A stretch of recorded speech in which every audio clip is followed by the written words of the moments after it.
नोएडा शहर में सुरेश अपनी माँ रामकली और पिता प्रदीप के साथ रहता था। वो एक बड़े हॉस्पिटल में डॉक्टर था और अच्छा पैसा कमाता था। माँ मैं निकल रहा हूँ, बाय। अरे रुक जा, नाश्ता तो किया कर, रोज तुझे समझाना पड़ता है। अगर मैं अपने आप समझ जाऊंगा तो आप मुझे रोज टोकोगी कैसे? अच्छा ज्यादा बातें मत बना, चल बैठ, मैं नाश्ता देती हूँ। सुरेश नाश्ता करने बैठ जाता है और तभी अचानक उसका फोन बजता है। उसे पता चलता है कि उसके दोस्त ऋषि की मौत हो गई है। उसके पैरों तले जमीन खिसक जाती है। नहीं नहीं, ये नहीं हो सकता। नहीं नहीं नहीं नहीं। क्या हुआ बेटा? ऋषि नहीं रहा।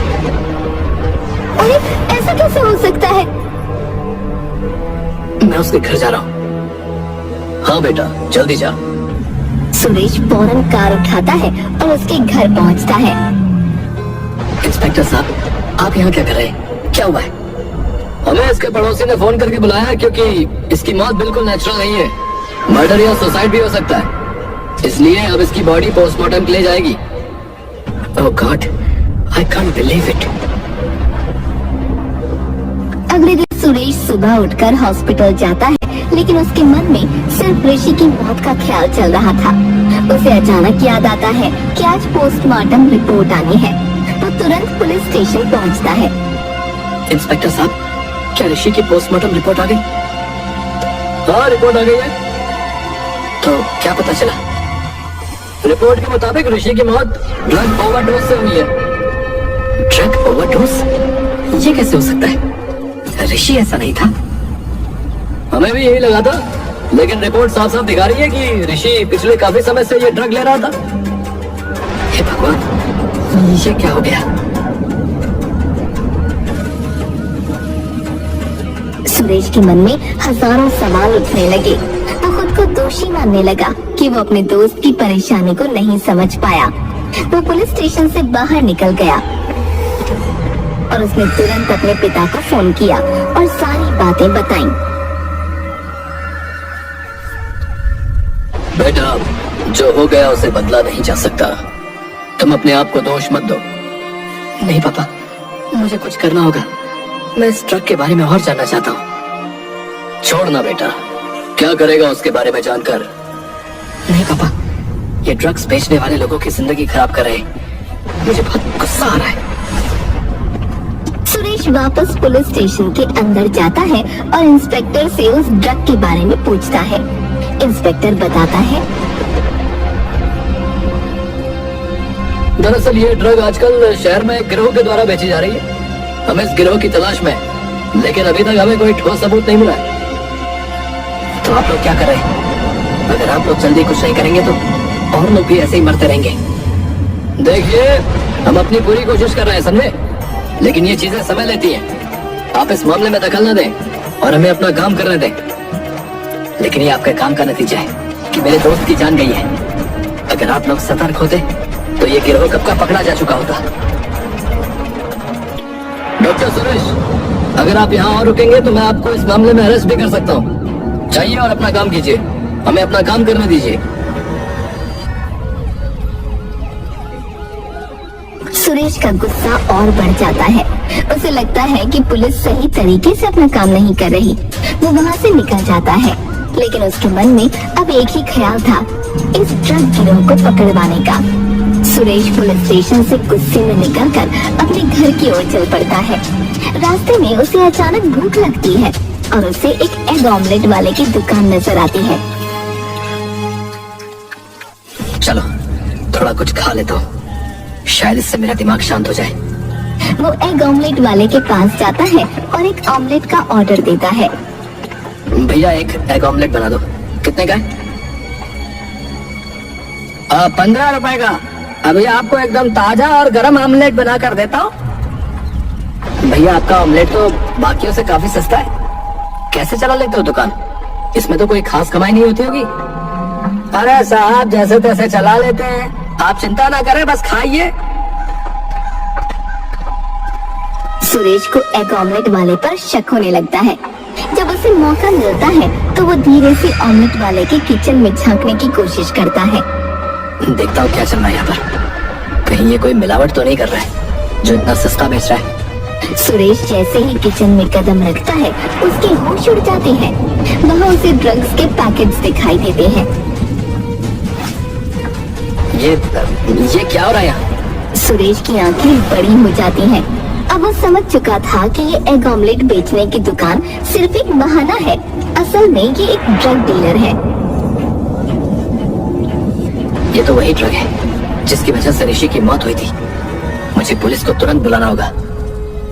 सुरेश फौरन अपने मोबाइल से पुलिस को कॉल करने की कोशिश करता है, पर कॉल लगती नहीं। उसी समय उसकी दुकान पर एक पुलिस वाला आ जाता है। सुरेश उसके पास जाता है और धीरे से उससे कहता है, इंस्पेक्टर साहब, ये एग ऑमलेट वाला असल में ड्रग डीलर है। किचन में चलिए, आपको सबूत मिल जाएगा। ऐसा है तो तुम चलो, मैं पीछे पीछे आता हूँ। सुरेश किचन में पहुंचकर पुलिस के आने का इंतजार करने लगता है, पर तभी एग ऑमलेट वाला अचानक वहां आ जाता है। अरे तुम यहाँ क्या कर रहे हो भाई? तुम जैसे लोग इस समाज के लिए दबाओ। मेरे दोस्त की मौत तुम्हारे जैसे ही किसी ड्रग डीलर की वजह से हुई है। तुम्हें शर्म आनी चाहिए। अरे सुनो भाई सुनो, तुम गुस्से में हो, मैं समझ सकता हूँ, लेकिन मैं तुम्हें एक ऑफर देना चाहता हूँ। क्या बकवास कर रहे हो? देखो, तुम पैसे ले लो और मेरे पार्टनर बन जाओ। हम दोनों मिलकर बहुत पैसा कमा सकते हैं, समझे? तुमने मेरे दोस्त की जान ली है और अब मुझे रिश्वत देने की कोशिश कर रहे हो। तुम्हारे जैसे लोग इस दुनिया में रहने के लायक नहीं है, समझे? इसी बीच पुलिस वाला वहां पहुंच जाता है, लेकिन जब सुरेश उनसे बात करने की कोशिश करता है तो वो ये देखकर हैरान रह जाता है कि पुलिस वाला भी एग ऑमलेट वाले के साथ मिला हुआ है। क्या आप भी इसमें शामिल हैं? क्या हो गया है इस दुनिया को? मैं इस मामले को आपके सीनियर अधिकारियों तक ले जाऊंगा। आप सबको इसका अंजाम भुगतना पड़ेगा। देखो डॉक्टर साहब, आप हमें धमकी मत दो, वरना आपके लिए परेशानी खड़ी हो जाएगी, समझे? अरे नहीं नहीं, रुको, हम तुम्हें सच बताते हैं। फिर एग ऑमलेट वाला और पुलिस इंस्पेक्टर दोनों अपना आईडी कार्ड दिखाते हैं और बताते हैं कि वो असल में पुलिस वाले हैं। अरे हम असली पुलिस वाले हैं और ये सब एक सीक्रेट ऑपरेशन है, समझे?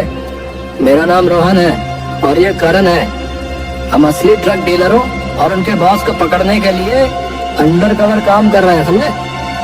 ये जो तुमने किचन में देखा वो असली ड्रग नहीं है। ओह, आई एम सो सॉरी। अगर ऐसा है तो मैं भी आपकी मदद करना चाहता हूँ। मेरे लिए ये एक पर्सनल मैटर है। अरे ये बात खतरनाक काम है, हम तुम्हें इसमें शामिल नहीं कर सकते। प्लीज, मैं मदद करना चाहता हूँ, ये मेरे लिए जरूरी है। पुलिस वाले पहले तो मना करते हैं, लेकिन सुरेश के जोर देने पर वो मान जाते हैं। ठीक है, अगर तुम इतने ही अड़े हुए हो तो सुनो। तुम किसी असली ड्रग डीलर से ड्रग खरीदने की कोशिश करो और बातों बातों में उसे रोहन के बारे में बता दो। कहो कि ये एग ऑमलेट वाला नकली ड्रग बेचता है और इसकी वजह से मार्केट में उनके ड्रग का नाम खराब हो रहा है। समझ गया, मैं ये काम करूंगा। सुरेश पुलिस वालों की योजना के अनुसार अपने रूप को बदलता है और चेहरे पर हल्की दाढ़ी और आंखों में काला चश्मा लगाकर एक ड्रग डीलर की तलाश में निकल पड़ता है।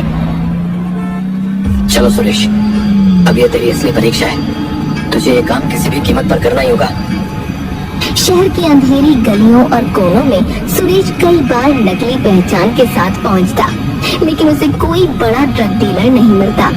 ये काम जितना सोचा था उससे कहीं ज्यादा मुश्किल साबित हो रहा था, लेकिन सुरेश हार मानने वालों में से नहीं था। सुन, मुझे असली माल चाहिए और तुम्हारी इन बकवास चीजों में मेरा कोई इंटरेस्ट नहीं है, समझे? मुझे किसी बड़े आदमी से मिलवा। बड़े आदमी से? भाई तो ऐसे किसी से मिलते नहीं रे। वैसे भी तुझे असली माल क्यों चाहिए रे? क्योंकि मैं बिजनेस में बड़ा खेल खेलना चाहता हूँ। ये छोटा मोटा काम मेरे लिए नहीं है। अब अगर तेरे पास मेरे काम की कोई चीज नहीं है तो मैं किसी और को ढूंढ लूंगा। दोनों कभी ये बात कर ही रही थी कि वहाँ पुलिस पहुँच गई और उन्होंने सुरेश को पकड़ लिया। पेडलर भाग निकला। अरे आप लोग मुझे क्यों पकड़ रहे हैं? मैं तो आपका ही काम कर रहा हूँ। अरे क्या बक रहा है तू? है अपना मुंह बंद रख। पुलिस उसे ले जाकर हवालात में बंद कर देती है। उसकी समझ में कुछ नहीं आता कि ये क्या हुआ। वो चिल्लाता है, अरे अरे मुझे आपके अंडरकवर इंस्पेक्टर करण और रोहन ने ये करने के लिए कहा था ताकि इस ड्रग्स के रैकेट के पीछे के मास्टरमाइंड को पकड़ा जा सके। अरे किसी और को बेवकूफ बनाना, समझे? इंस्पेक्टर करण मैं ही हूँ और रोहन नाम का तो कोई पुलिस वाला ही नहीं है। और दूसरी बात, हमने कोई अंडरकवर पुलिस वाले इस केस के लिए नहीं भेजे हैं, समझे? ये सुनकर तो सुरेश के पैरों तले जमीन ही खिसक गई, क्योंकि अब उसे समझ में आया कि वो दोनों असल में ड्रग डीलर ही थे, कोई पुलिस वाले नहीं। अगर ऐसा है तो मेरी बात का यकीन करिए इंस्पेक्टर साहब, वो एग ऑमलेट वाला और उसका साथी ड्रग डीलर है। प्लीज उसकी दुकान पर जाइए, आपको उसके किचन में सारे सबूत मिल जाएंगे। अरे मुंह बंद कर ले वरना तेरी टांगे तोड़ दूंगा, बता रहा हूँ। सुरेश ने उस पुलिस वाले को बहुत समझाया, साथ ही अपने दोस्त ऋषि के बारे में भी बताया। तब जाकर उस पुलिस वाले ने सुरेश की बात मानी। ठीक है, हमें उस ऑमलेट वाले के पास लेकर चल।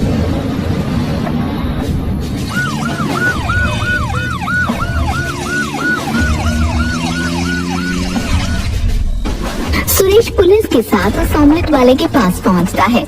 पुलिस उसके किचन में रेड मारती है, लेकिन वहाँ कुछ भी नहीं मिलता। अरे यहाँ तो कुछ भी नहीं है। रोहन सच बोल दो, तुम बच नहीं पाओगे। अरे उसके खिलाफ कोई सबूत नहीं मिला है। तुमने हमारा वक्त जो है ना बर्बाद किया सुरेश। एक मिनट, कहीं आप भी इनसे मिले हुए तो नहीं है? अरे तेरी हिम्मत कैसे हुई रे मेरे ऊपर उंगली उठाने की है? चल वापस, तुझे जेल में डालता हूँ। अब तो तुम लंबे जाओगे भाई। अरे थैंक यू इंस्पेक्टर साहब। अरे ये आदमी तो पागल है। पुलिस रोहन को ले जाकर वापस हवालात में डाल देती है। उधर जब उसके माँ बाप के पास ये खबर पहुंचती है तो वो लोग भी पुलिस स्टेशन पहुंचते हैं, लेकिन पुलिस वाला जमानत देने से मना कर देता है। हे भगवान, मैं तो अच्छा करने निकला था, ये क्या हो गया? अरे बाहर आओ, तुम्हें कुछ दिखाना है। पुलिस वाला सुरेश को निकालकर एक कमरे में ले जाता है, जो देखने में किसी कंट्रोल रूम जैसा लग रहा था। पुलिस वाले ने बताया कि उन्हें रोहन पर शक था, इसलिए उन्होंने उसकी दुकान में माइक लगा दिया था, जिससे पता चला कि वो सचमुच ड्रग डीलर है और अब वो अपने मालिक से मिलने जा रहा है। तो आपने मुझे जेल में क्यों डाला और जमानत क्यों नहीं दी? ताकि उसे और उसके मालिक को शक ना हो भाई। अब हमारे साथ चलो, हम इस रैकेट के मास्टरमाइंड को पकड़ने जा रहे हैं।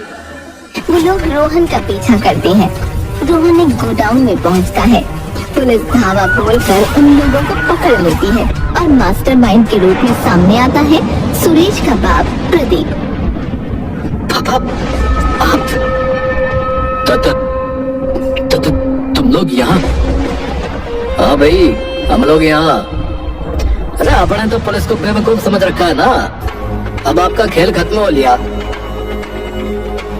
तो इसीलिए आप लोगों ने मुझे जमानत नहीं दी थी? क्या आप लोगों को मेरे पिता पर पहले से शक था? हाँ भाई, क्योंकि तुम्हारे पिता सिर्फ ड्रग माफिया नहीं, एक हत्यारे भी हैं। तुम्हारा दोस्त कोई अपनी मर्जी से ड्रग ओवरडोज से नहीं मरा था भाई, उसे मारा गया था और वहां तुम्हारे बाप के होने के सबूत मिले हैं। आपने ऐसा क्यों किया पापा? उसे मेरे बारे में पता चल गया था और वो तुम्हें बताने आ रहा था, इसलिए मुझे उसको मारना पड़ा। इंस्पेक्टर साहब, इन्हें यहाँ से ले जाइए वरना मैं कुछ कर बैठूंगा। पुलिस प्रदीप को पकड़कर ले गई। केस तो सॉल्व हो गया, लेकिन सुरेश पूरी तरह